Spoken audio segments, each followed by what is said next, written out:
సరే ఇలాంటి నేరాలు ఇలాంటిది ఇంతకుముందు ఆ బియాండ్ కాఫీ షాప్ అతని ఫోటో ఒక్కసారి వేయండి అయ్యా. ఆ దొర సుధీరు, నాకు తెలిసి అతను కూడా పోలీస్ కస్టడీలో ఉన్నాడని నాకున్న ఇన్ఫర్మేషను. ఆ సుధీరు అనే వ్యక్తి ఆయన ఇప్పుడు కూడా ఆశ్చర్యం ఏంటంటే గత 5 సంవత్సరాల కాలంలో ఇసుక సిండికేట్లో అతను ఒక డాను. ఇతనే ఇసుక సిండికేట్లో ఇతను ఒక పెద్ద డాను. ఈ డాను ఏది గత 5 సంవత్సరాల్లో ఈ లిక్కర్ దాంట్లో కూడా అత్యంత క్రియాశీలమైన పాత్ర పోషించాడు అనేది ఇప్పుడు క్లారిటీ వచ్చింది. దీంతోపాటు నాకున్న ఇంకొక సమాచారం ఏంటంటే అతను ఇప్పుడు కూడా ఏపీలో ఒక సిండికేట్కి అతను ఇంకో పాత్ర పోషిస్తున్నాడని తెలిసింది. బట్ అది కూడా ఆ పాతకాలం నుంచి వచ్చినటువంటి వ్యక్తి సహాయంతో చేస్తున్నారు అనేటువంటిది ఉన్న అంశం. సరే ఎనీహౌ ఏదన్నా కానీ వీళ్ళందరూ జనాల్ని ఇతని వల్ల చనిపోయాడు. కుటుంబం పోయింది పాపం. వాళ్ళు సూసైడ్ చేసుకొని చచ్చిపోయారు. కనీసం వాళ్ళకి న్యాయం కూడా జరగలేదా పాపం వాళ్ళ ఫాదర్ ఒక్కడే ఒక పిల్లవాడండి చనిపోయాడని పాపం బాధపడ్డాడు. సరే ఏదన్నా కానీ ఇప్పుడు ఈ ఎపిసోడ్లో ఇట్లాంటి చాలా వింతలు విచిత్రాలు విశేషాలు రాబోతున్నాయి. ఒకసారి బైట్స్ ప్లే చేయండి. రెడ్డి, మిథున్ రెడ్డి, సజ్జల శ్రీధర్ రెడ్డి ముగ్గురు నా దగ్గరికి వచ్చి మేము వ్యాపారం చేసుకుంటాం, ఒక 100 కోట్ల రూపాయలు అప్పిప్పించండి మీ అరబిందో కంపెనీ చేత అన్నప్పుడు శరత్ చంద్రారెడ్డికి రికమెండ్ చేసి 100 కోట్ల రూపాయల్లో 60 కోట్ల రూపాయలు అడానికి, ఒక 40 కోట్ల రూపాయలు డీకాట్ అనే కంపెనీకి నేను రికమెండ్ చేసి ఇప్పించడం వాస్తవమేనన్నటువంటి విషయాన్ని నేను చెప్పాను. ఈ అడాన్ అనే కంపెనీ ఎందుకు ఫ్లోట్ చేశారు, ఎవరు ఫ్లోట్ చేశారు, ఏ కారణానికి ఫ్లోట్ చేశారు అన్నటువంటి విషయం నాకు తెలియదు.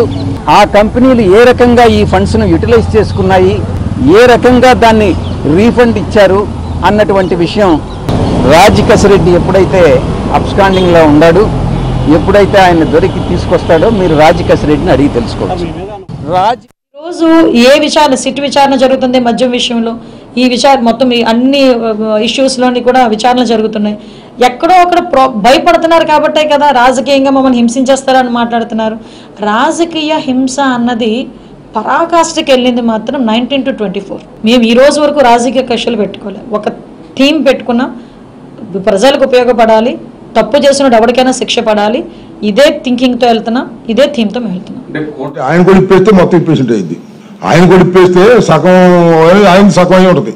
ఏదేదో మాట్లాడుతుంటాడే. ఇప్పుడు పార్టీ నుంచి బయటికి వెళ్ళిన పెద్ద మనిషి ఆయన. పార్టీ నుంచి బయటికి వెళ్ళిన తర్వాత మా మీద బురద చల్లడానికి సిద్ధించుకున్నాడు. చంద్రబాబు చేతిలోకి వెళ్ళిపోయాడు. ఏముంది దానిలో ఏదైనా మాట్లాడతాడు. అలాంటి వాటికి ఏం సమాధానం చెబుతాం అడ్డగోలుగా మాట్లాడే వాళ్ళకి?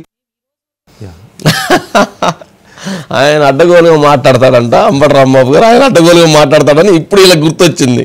అంటే వీళ్ళ దగ్గర ఉన్నప్పుడు మాట్లాడినప్పుడు అంత నీటి పలుకులను స్వచ్ఛమైనటువంటి పలుకులు అమృతంలాగా ఉండయ్యా, ఇప్పుడైనా విషంలాగా ఉండయ్యా. ఆ రోజు మీ దగ్గర ఉన్నప్పుడు మాట్లాడిన విష పలుకులు చూసి జనం చచ్చిపోయారు నాయన. మళ్ళీ ఇప్పుడు ఈయన ఇంకో పదం వాడాడు. అంబటి రాంబాబు గారికను విజయసాయి రెడ్డి గారికి మధ్య మంచి అనుబంధం ఉంది. వీళ్ళిద్దరు రేత్రి ఫోన్లో మాట్లాడుకుంటున్నారు. ఎందుకంటే ఆ పెద్ద మనిషి గురించి నేనే మాట్లాడేది అంటున్నాడు. లేదు ఆయనతో మాట్లాడితే ఆయన మళ్ళీ ఈయన గురించి ఏం మాట్లాడతాడో ఆయన కంగారు పెట్టున్నాడు. ఈ రెండిట్లో ఒకటి అయి ఉండాలి. బట్ ఆయన అయితే ఈయన గురించి పెద్ద మనిషి వినండి. మళ్ళీ ఇంకోసారి కావాలంటే నేను చెప్పిన బయట ఇంకొకసారి ప్లే చేయండి. అంటే ఆయన కూడా ఇప్పేస్తే మొత్తం ఇప్పేసి ఉంటుంది.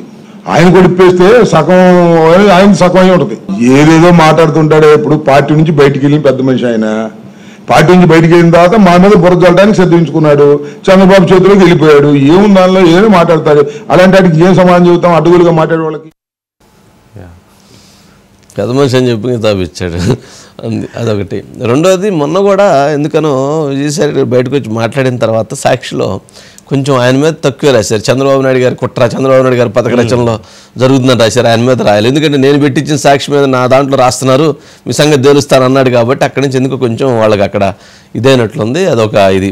ఎందుకంటే అతను కదిలిస్తే ఆయన చెవుల పుట్టగానే పగిలితే ఎట్ట బయటకు వస్తాయి అన్ని వస్తాయి. వాళ్ళు చేసిన అరాచకాలు ఆయన తెలియనటువంటిది ఏమీ లేదు కదా, అరాచకాలు అక్కడ జరిగినటువంటి. అందుకని కొంచెం కంగారు పడుతున్నారు ఆయన విషయంలో. ఎవరు ఏం మాట్లాడాలా, ఏం మాట్లాడితే ఏమైద్దా, ఎందుకు వచ్చింది తోటి అందరి గురించి తెలుసు కానీ